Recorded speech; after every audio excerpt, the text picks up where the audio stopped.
राम राम, जय माता जी। मेरा यूट्यूब चैनल पर आप सभी का स्वागत है।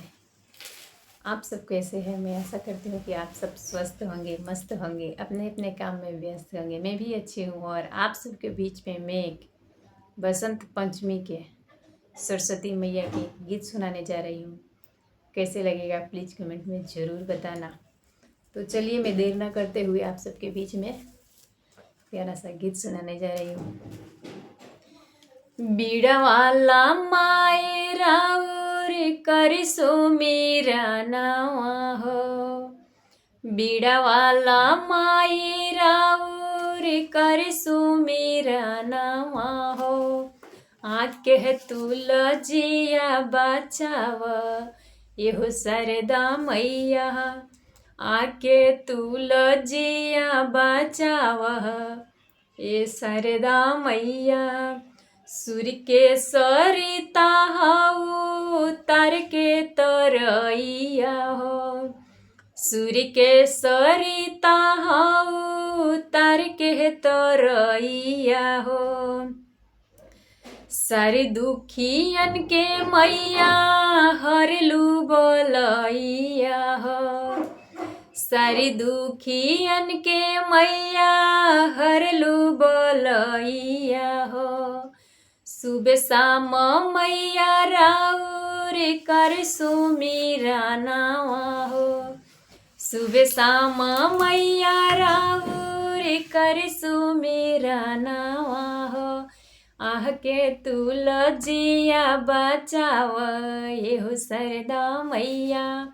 आके तुलजिया बचाव एहो सरदा मैया। कालिदास के करियायो छरिया सिखवलु हो। कालिदास के करियायो छरिया सिखवलु हो। तुलसीदास पर तू दया बरसवलु हो। तुलसीदास पर मैया तू दया बरसवलु हो। अरे इहो सुनीता सेवखा करली ना मनावा हो। इहो सुनीता सेवखा करली ना मनावा हो। आके तुलजिया बचैतू एहो सरदा मैया। आके तुलजिया बचैतू एहो सरदा मैया। आके तुलजिया बचैतू एहो सरदा मैया। बीड़वाला माई तोहारे करसु मेरा नावा हो। बीड़वाला माई राउर करसु मेरा नावा हो। आके तुलजिया बचाव एहो सरदा मैया। तो ये प्यारा सा गीत पंचमी के सरस्वती पूजा के आप सबको कैसा लगा प्लीज़ कमेंट में ज़रूर बताना। अगर अच्छा लगा होगा तो चैनल को ज़्यादा से ज़्यादा सपोर्ट करें, शेयर करें, लाइक करें।